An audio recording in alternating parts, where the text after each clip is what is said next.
session.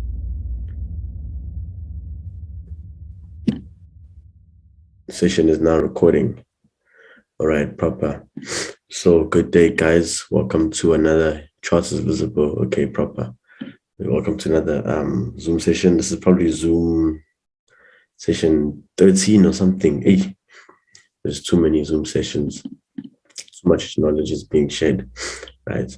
So welcome to another Zoom session, right? And you guys know that the purpose of these Zoom sessions is just for me to break down the market with you guys. Break down the market. There's like I said, plus 10 Zoom sessions, guys. So in the first 4 Zoom sessions, I'm actually teaching people how to analyze. Zoom session 02 is extremely important. I know I say the same thing every week, but I still get people asking me questions like, how do you know where to connect your trend line? Or how, it's all in Zoom session 01, 02, 03, 04, guys. So it's important for you guys to go over those, right? And then the rest is just me actually analyzing the market, guys, right? So again, in today's Zoom session, what I'm going to be doing is me just breaking down the market, right?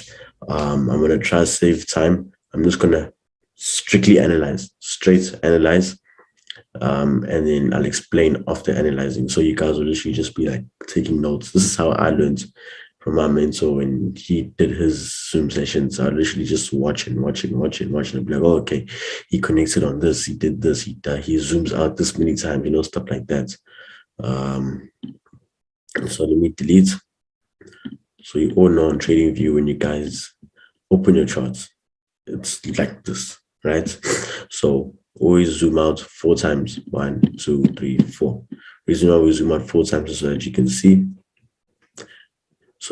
the chart, so you see the bigger picture and you can draw in your structure. So there we go. You can connect my upward trend line. Same for the opposite side.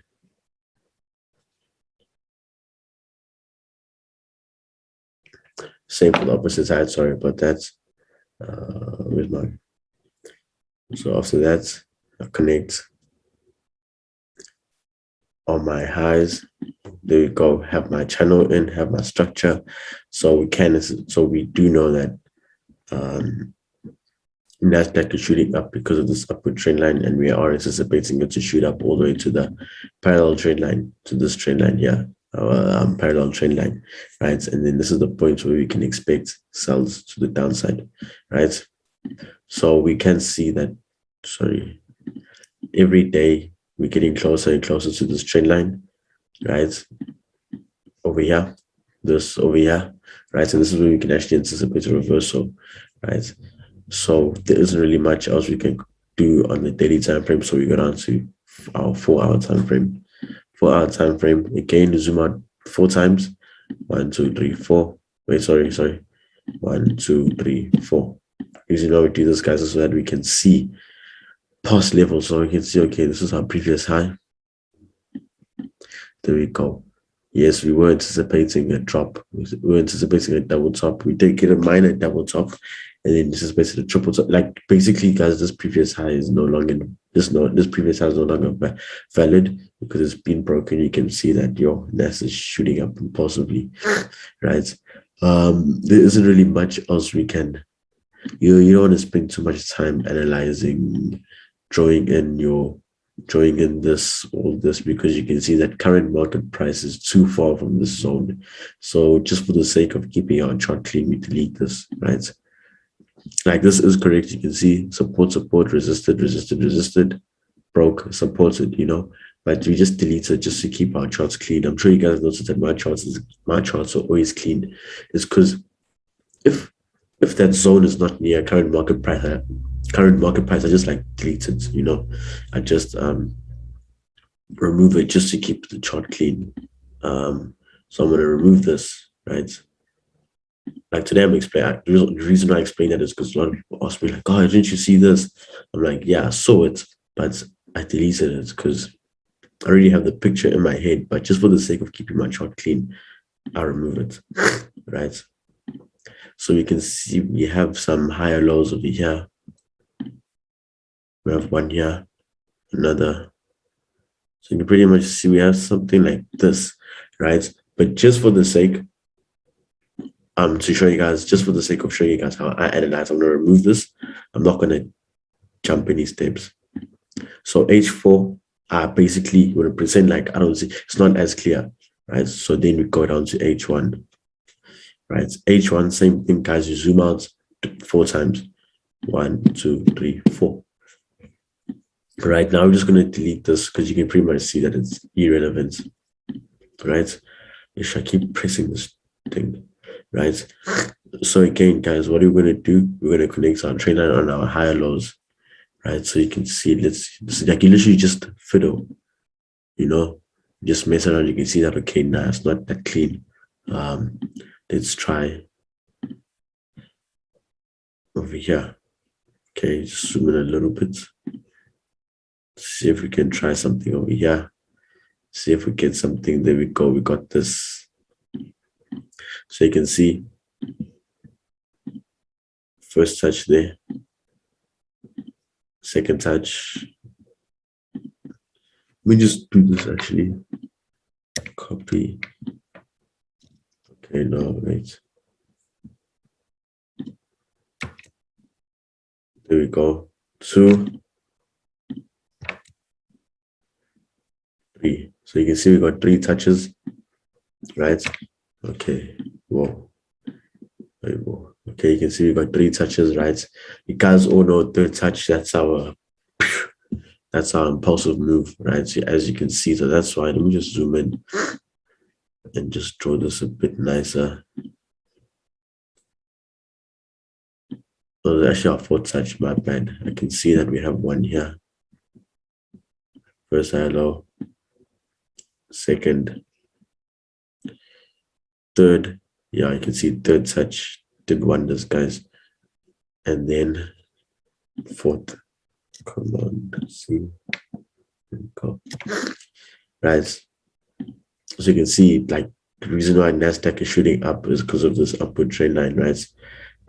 So we can pretty much say that this is our trend line for the week. It's either we're going to anticipate a retracement back down and then wait for buys to continue going up, or this is why you have to be open-minded with the markets, right? Or you can control, not that you can control, or you can plot your trend line, or you can put a trend line on your higher highs, right? So 1, 2, yeah, 2, right? So we can anticipate a third touch. Yeah, I just want to connect it properly. Yeah, there we go. So you can anticipate a third touch. So you can see we have touch number 1, touch number 2. So now anticipating touch number 3, guys. Strictly technical, keeping it clean, keeping it simple, right? So let's wait for Nasdaq to continue pushing up until it reaches this trend line.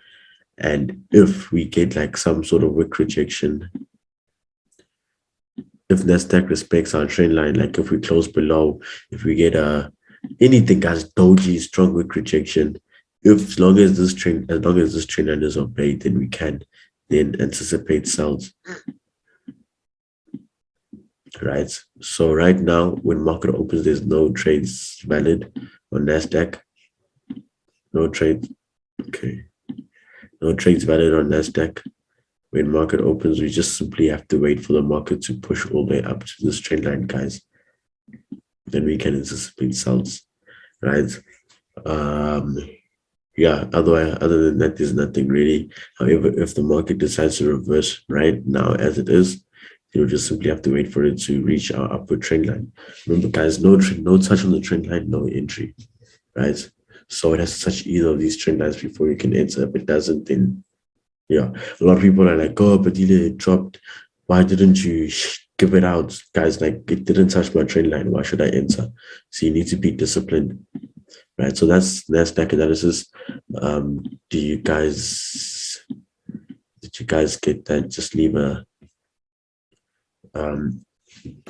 message, leave a review before I go on. I don't want to go on and people are lost. So yeah, just let me know what you think. It would be nice if we could open eyes on it, loud and clear. Cool. We just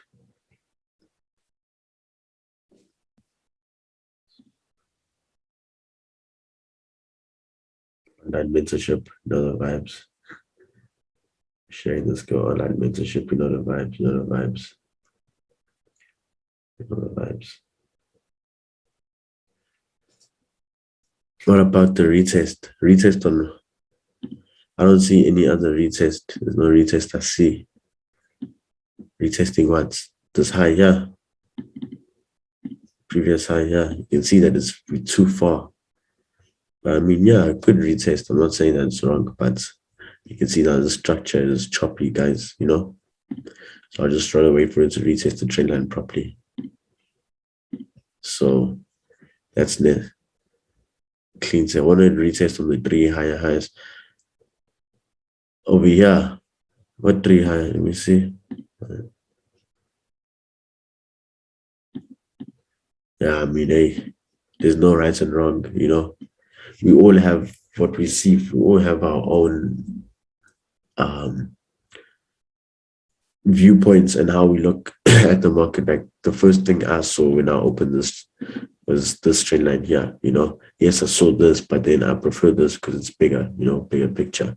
That makes sense. That makes sense. Clean setup. Yet again, you're not wrong. I could be the one that's wrong. You could be right.